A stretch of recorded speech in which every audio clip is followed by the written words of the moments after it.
All right, y'all see me. Let me lean back as your boy. Y'all see the book. We in the grand finale, people. Where we actually forget the other person. Man, listen.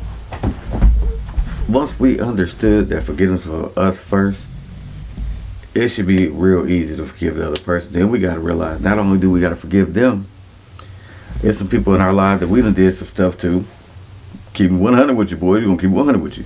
That we got to ask them to forgive us for what we did, because we may have been the one that might have misled them or misguided them or even manipulated them into doing some stuff that they may not really wanted to do, but because of the influence that we had, they did it. So you got to realize that same influence that someone may have had on you. I'm going to tell you what Mashana and I broke down to me the other night. He said, you know what unforgiveness is like? I said, go on, tell it to me. He said, I got you. Check this out. I said, we're going to talk. He said, let me speak then. So unforgiveness is like an arrest warrant you put out for somebody. Because I done had an arrest warrant about me before. I'm out living, enjoying my life, kid. Woo, never knew it existed. Don't know where it came from, how it came about, who presented it, who put it into play. I ain't know none of these things. I ain't know none of it. But when they came and got me, I had to go downtown. I had to go to court. But then they removed it. But see, the removal of the arrest warrant was my forgiveness. The problem was I never knew I did nothing wrong. See, that's the thing about it. You have a ought, if you would like to say, against a person, and they may not think they've ever done nothing wrong to you. They out there kicking it. They not lollygagging. They out doing them. The problem is you sitting at home like this, oh, woe is me, and if they wouldn't have did this, if so-and-so wouldn't have did that. See, that's the first problem right there. If they wouldn't have, it should be like, if we hadn't have did this, if we hadn't have did that, but we always quick to transfer the blame to the other person.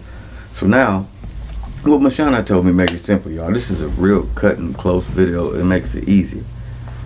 Remove the arrest warrant, because now you get all your power back. You get what I'm saying? Once you've forgiven yourself, you forgive them.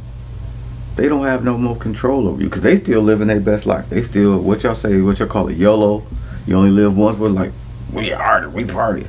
Thing is, they're going to continue doing that. But you got to continue doing you. Now, I'm not saying because you forgive somebody, because it may still sting a little bit, but genuine forgiveness means like, remember, there's one thing. This is real vital, because it's for you first. You don't have to sit up under nobody because you forgave them. Because for one, I don't know what may or may not have transpired that caused the unforgiveness in your heart towards them anyway. So you got to gauge that. You got to gauge whether I could be around them or not be around them, or if I want to deal with them or not tolerate with them. That's all on you. Those are the choices you got to make. Because for all we know, it may have been something that happened when you guys were younger, and now that you're older, the person may have changed. They may have outgrown that. They may have become to a place where they got a better relationship with themselves, with God, with their family, with their friends. And you never know. You might be forgiving them, and they might walk up to you one day, man, you remember when woo-wop-de-bam happened? Yeah, man, my fault, I'm sorry. Or she might be like, I apologize. I never meant to or intended to hurt you no more. And you'd be like, wow. The whole thing is, it starts right here. It's in your heart. Once you can release it, remove the arrest warrant, I'm telling you, the day is going to get brighter. They get easier. Because you don't have to wake up and say it's going to be a rough day. You got to wake up and tell yourself each and every morning, man, thank you for another day.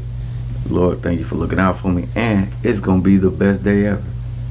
Because you got to call things as not as though they were. So listen, it's your boy. Y'all see me. You already know what my man's pots and pants. This right here, you already know what it's going to do. Take your time, but listen. Grab y'all a copy. Get on your knees. For those you can't reach out to, you get on your knees and pray and ask for forgiveness. But those you can, man, go to them. I ain't say you have to sit down and start partying and hanging out and having whole old school meals back in the day. You just got to release that, because then you gain you back. The whole thing is to let go of binding you to bring you back to you. So listen, this was the finale. We moving on to the next phase, y'all. So I'm telling you, until next time, the shake. It's your boy. It's always love. Remember, think about that and always let that sink in. Peace.